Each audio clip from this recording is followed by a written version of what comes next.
Sino ba ang mga napakulong nila? Napakulong nila yung mga kalaban nila sa politika. Napakulong nila yung mga lowly DPWH employees na tao lamang nitong mga nagbalik ng pera, di umano, ng mga DPWH officials. No? So, yung mga sinabihan nila na mahiya naman kayo, nahiya ba sila? Baka lalong kumapal nga ang mukha eh. No? Presidente ay talagang seryoso dito sa anti-corruption. Seryoso na mapanagot yung mga kasama, no, at mastermind ng flood control scam. Ito lang natin makikita, no. So right now the president is still a suspect, no?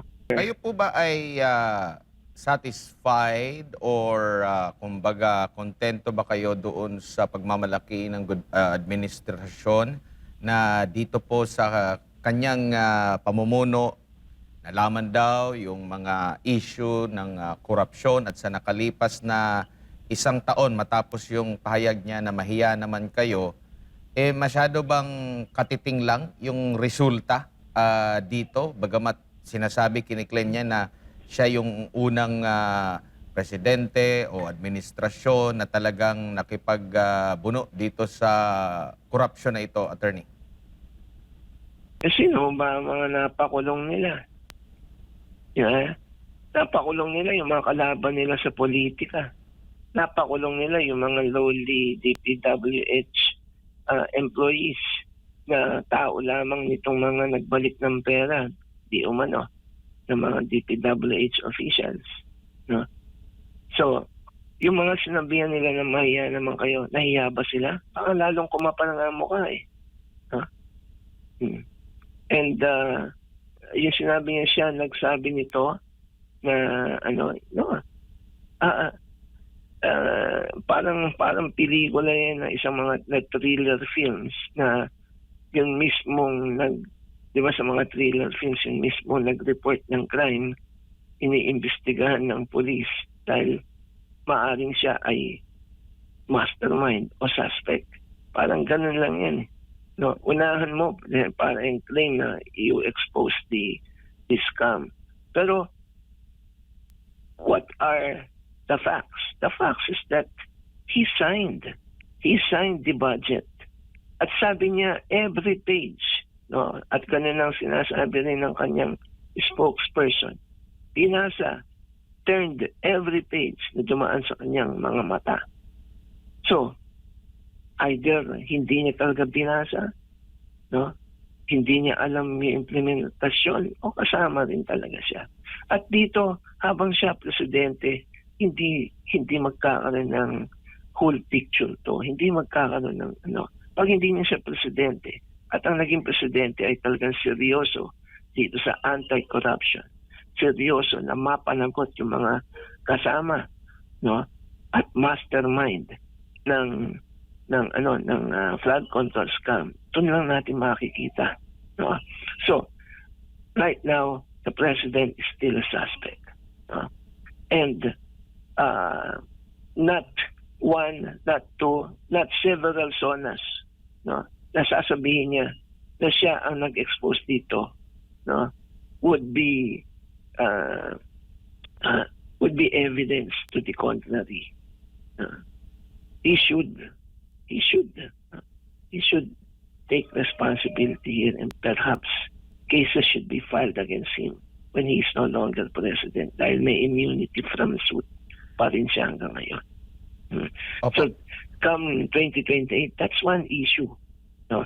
Will we vote for the president that will cover up everything?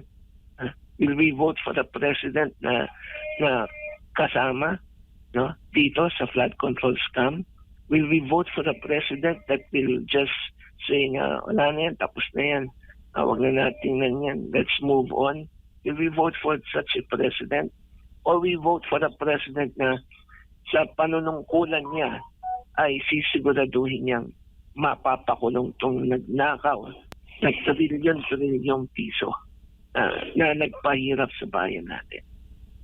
Opo, So, attorney, nakikita an niyo po issue. ba na parang napilitan lang siguro ang Pangulo na sabihin na siya o di kaya yung pagpapaimbestiga sa issue ng korupsyon dahil ito yung malinaw na nangyari. Merong talamak na korupsyon, mayroon siyang ipinagmalaki na mga flood control projects, tapos bumaba pa rin kaliwat kanan. Kaya nabanggit na lang niya yun kasi nakita niya yung galit ng taong bayan. Well, marami assumes that. No, marami assumes that. But I will go further. He wants to to come out clean. Gusto niya na ang presumption ay malinis siya. So ilalaglag ko na lang itong mga to. No?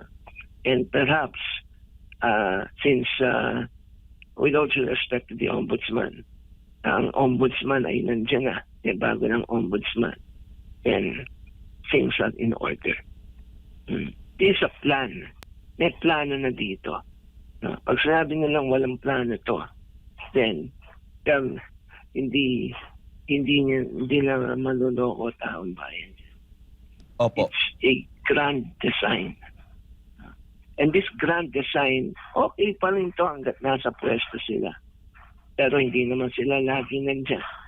In 2 years, they're gone. Gone from office. And as I said, we should vote for the president who will run after everybody. Na yun talagang presidente ng Pilipinas at hindi lang ng kanilang mga kaibigan at mga pamilya. Yung totoong ganun talaga at hindi yun taong mapagkunyari na ganun lang ang sasabihin pero hindi naman ganun ang ginagawa. Opo, kayo po ba ay nagtataka rin kung bakit hindi ipinagmalaki ng Pangulo yung kanyang binuo na ICI at yung resulta ng investigasyon doon at hindi rin nababanggit yung investigasyon din ng Senate Blue Ribbon Committee sa ilalim ng pamumuno ni Senador Ping Lacson noon na meron lumalabas na mga draft ng kanyang report. Wala tayong narinig po ukol dito, Attorney. Well, wala tayong narinig dyan dahil ibig sabihin, yung ICI hindi naman pala ganang mahalaga sa presidente. It was just a cover-up. Yun naman kay Panfilo Lacson, Senator Panfilo Lacson, maaaring hindi pa nila nababasa kaya hindi niya maalabanggit yun. Opo, huli na lang po, Attorney. Ano So pong tingin ko, Sige po. yun nga isang he created yung ICI, no? And he did not mention anything about it. So ibig sabihin, wala tong ICI na to. It's a waste of time. It's a waste of money for everybody. At kawawa naman yung mga taong inilagay niya dyan. Some of them are credible people used only for something that this country do not need. Opo, huli na lamang po, Attorney. Ang ombudsman, ginamit po yung ilan sa mga testimonya, affidavit ng tinaguriang Brave 18. Laban po dito kay dating Speaker Romualdez. No, ngayon naman po, dito naman po sa panig ng DOJ, nagsampa naman sila ng kaso at umusad po ang kasong cyber libel dito po sa Brave 18 at maging kay Attorney Levy Baligod. In fact, meron ng mga warrant of arrest din na inilabas ang ilan sa mga tawag nito, mga korte po. Parang hindi nagtutugma po, Attorney. Ano masasabi niyo po rito? I haven't read their affidavits. No? So I cannot comment on ano yung laman ng kanilang mga affidavit. I haven't read the resolution of the DOJ nor that of the Ombudsman. So hindi ko masabi ano mga basehan nila. But this is what I could say. Now, coming from the outside, ganyan kagulo yung mga prosecution agencies natin. One will say this, the other will say that. Depende kung sino yung dinimanda, depende kung ano ang utos. remember what the NBI said, yung unang witness. I forgot his name. But sa kanyang testimony, nadula siya. They are, sabi niya, having orders from above. At binanggit niya yung DOJ. So, yung DOJ secretary is the alter ego of the president. Hindi lang pinatuloy ni Jesus Escudero yun higher than the DOJ. But there no testimonies needed there. The only person higher than the Secretary of Justice is the President. So you would know that na yun, may order sa kanila. So ito pa kayang mga nangyayari to kila Baligod, kila